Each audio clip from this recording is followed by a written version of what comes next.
Hi hello friends, అందరూ ఎలా ఉన్నారండి? Welcome back to our channel.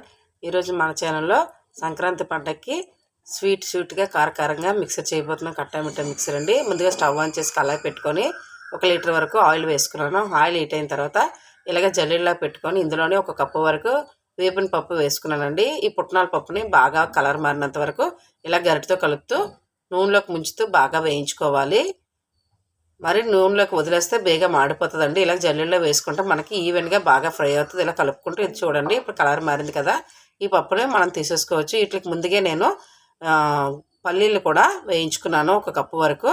అలాగే ఇక్కడ మీకు చూపిస్తున్న క్వాంటిటీ అన్నీ కూడా నేను 2 కప్పుల వరకు వేయించుకున్నాను. మీకు చూపించిన వీడియోలో 1 కప్పు వరకు చూపించాను. అలాగే ఇప్పుడు పుట్నాల పప్పు వేగిపోయిన తర్వాత 1 కప్పు వరకు జీడిపప్పు, 1 అరకప్పు బాదం పప్పు ముక్కలు కూడా ఇలా వేసి వేయించుకుంటున్నాను.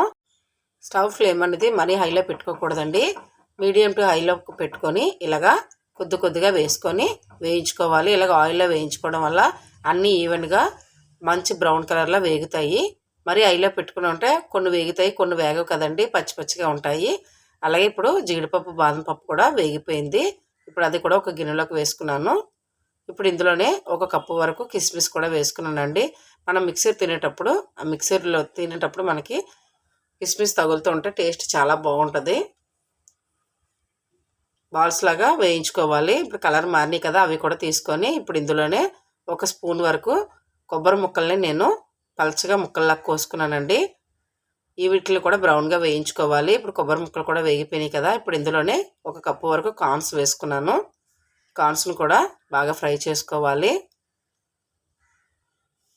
ఇలా గరిటతో కలుపుకోవడం వల్ల అన్నీ ఈవెన్గా ఫ్రై అవుతాయి. ఇప్పుడు ఇందులోనే 1 కప్పు వరకు అటుకులు కూడా వేసుకుంటున్నానండి. ఈ అటుకులు కూడా ముంచుతూ ఇలాగా గరిటతో కలుపుతుంటూ మనం అన్నీ కూడా ఈవెన్గా ఫ్రై చేయాలి.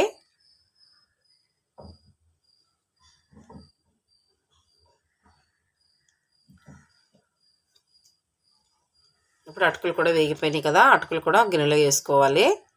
ఇప్పుడు ఇందులోనే ఒక 10 నుంచి 15 వరకు నేను వెల్లుల్లిపాయలు రెబ్బల్ని బాగా చితకొట్టి ఇలా ఆయిల్లో వేయించుకుంటున్నాను. ఇవి వేసుకోవడం వల్ల మసాలా బాగా పడుతుంది మిక్సర్కి. ఫ్లేవర్ కూడా బాగుంటుంది, టేస్ట్ కూడా చాలా బాగుంటుందండి.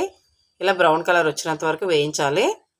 ఇలా వేయించుకున్న వెల్లుల్లి కూడా గిన్నెలో వేసుకొని ఇప్పుడు అదే ఆయిల్లోని కరివేపాకు కూడా వేయించుకోవాలి క్రిస్పీగా.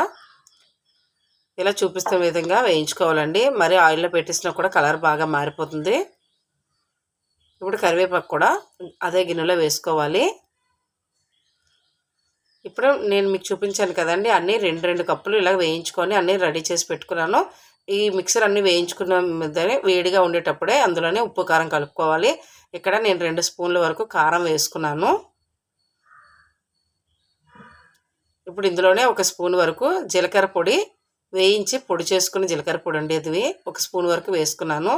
ఇందులోనే 2 స్పూన్ల వరకు పంచదార వేసుకుంటున్నాను. 2 స్పూన్ల వరకు సాల్ట్ కూడా వేసుకున్నాను.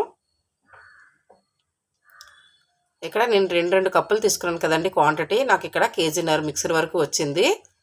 మనకి 10 నుంచి నెల రోజుల వరకు కూడా ఈ మిక్సర్ సరిపోతుంది, నిల్వ ఉంటుందండి, ఏమీ పాడవదు.